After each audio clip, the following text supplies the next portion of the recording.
एक सरप्राइझिंगली कालचीच मी सगळी आकडेवारी तपासताना लक्षात आलं, आपल्याकडे त्याच्यावर एक आता आपल्याला वेगळं काम करावं लागेल, त्याचं अजून हे करतोय.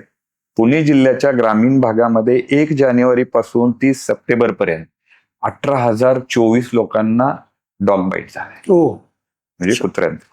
म्हणजे आपल्याकडे असणाऱ्या पीएससी मध्ये सर्वाधिक केसेस ARV ASV ज्याला म्हणतो, ASV म्हणजे स्नेक विनम, अँटी स्नेक विनम आणि अँटी डॉग बाईटचं जे आहे त्याचा पुरवठा आपल्याकडे सफिशियंट असतो. ओके. म्हणजे तो सगळ्यात मेजर आम्ही बघतो की साप चावल्यानंतर इमिडिएट त्याला, म्हणजे तो काही वेळा तर आम्ही ते औषध खासगी हॉस्पिटलला देतो तिथे पेशंट असेल तर, पण तो पुरवठा व्हायला पाहिजे. तुम्ही 2 गोष्टीवर फोकस केला.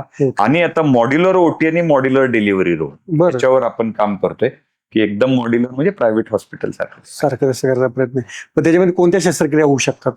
नाही, शस्त्रक्रिया आपल्याकडे लिमिटेडच आहेत. शस्त्रक्रिया मेनली आपल्याकडे फॅमिली प्लॅनिंगच्या शस्त्रक्रिया आणि डिलिव्हरीज. काय सुदैवानी आपल्याकडे येणारा पेशंट हा अतिशय गरीब वर्गातला आहे. सर्वसामान्य म्हणजे मध्यमवर्गीय किंवा उच्च मध्यमवर्गीय हा मध्ये जातो.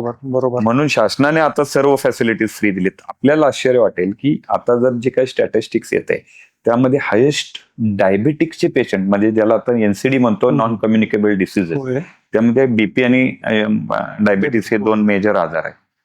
ग्रामीण भागामध्ये हायेस्ट पेशंट आता डायबेटीस.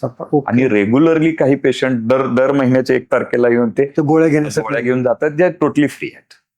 हा याच्याकडे फार समाजाकडे बघण्याचा, ग्रामीण भागामध्ये सुद्धा मधुमेह वाढतोय म्हणजे मोठ्या प्रमाणावर, आणि तो अलार्मिंग आहे म्हणजे आपल्या सगळ्या यंत्रणेत.